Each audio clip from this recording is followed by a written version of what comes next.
I wanted to spend just a few moments and talk to you about 12-string guitars. It's really a beautiful instrument. They need to be set up right and intonated properly, particularly electrics, but they pay off in a really rich kind of ringing sound. What we have, if you're not familiar with it, is double courses of strings. So our 6th, 5th, 4th, and 3rd strings all have an octave component to them. So if I just play the 3rd string, you hear that I have my normal fundamental G, and then I have a note an octave higher right next to it. So by playing those together, you get this instant doubling effect.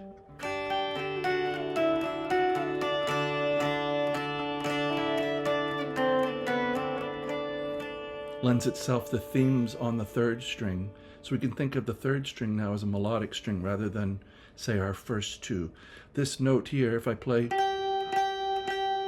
12th fret of the 3rd string, it's the same pitch as 15th fret of the 1st string. So we have quite a lot of range.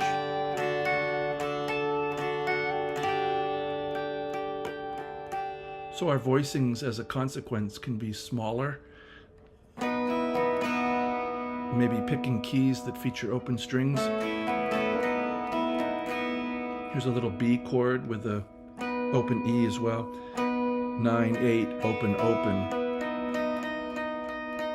So you hear that D sharp has 2 notes in there.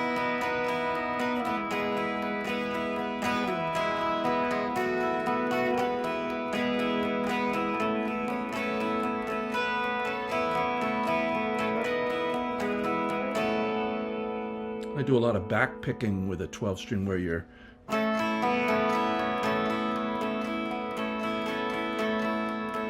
the sound of 8 beats divided 1 2 3 1 2 3 1 2 3 1 2 3 1 2 1 2 1 2 3 1 2 3 1 2. That cycle 1 2 3 1 2 1 sorry 1 2 3 1 2 3 1 2.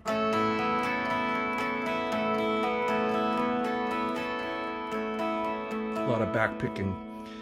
Of course, the Beatles were famous for using a 12 string early on in '64. George Harrison. It's that exact kind of sound. They do well with a lot of compression, sometimes a treble booster. Say Roger McGuinn of the Byrds eventually had a signature model with a compressor and a treble booster built in to the control panel that he could select. Here I don't have much compression going on, but some reverb.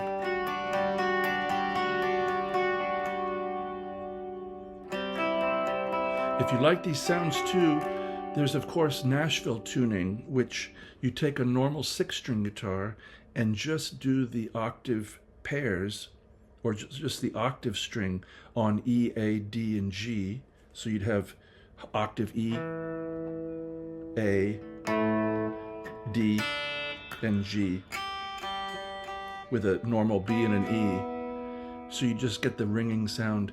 Quite a lot of people use this to track. If you've had normal kind of open chords, layering in a Nashville strung guitar gives it a little bit of sparkle there. And it's fun to work with if you're not able to put your hands on a 12 string right away. If you have another guitar sitting around, even an electric, you can really profitably tune it up Nashville style. Again, it's E, A, D, G, so you have to get little strings. I don't know the gauges offhand, but you'd end up probably with a 8 for a G and maybe a 20 something for the low E with a normal B and E.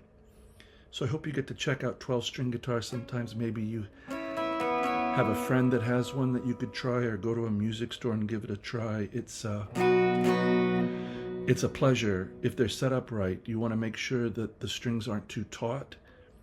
I hear a lot of examples of 12-string where they're using prohibitively heavy strings, in my opinion, where we get a lot of sharpness from fretted notes because the string's just too stiff.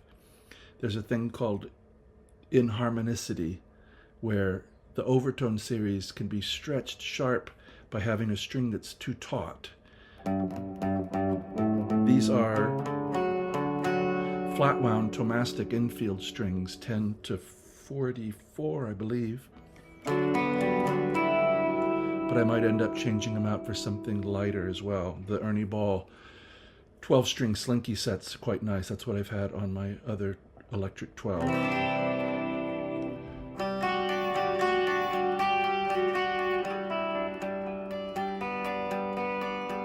So I hope this finds you very well and enjoying your music. Just wanted to drop in and say 12 strings are great, and to give you a little jangle.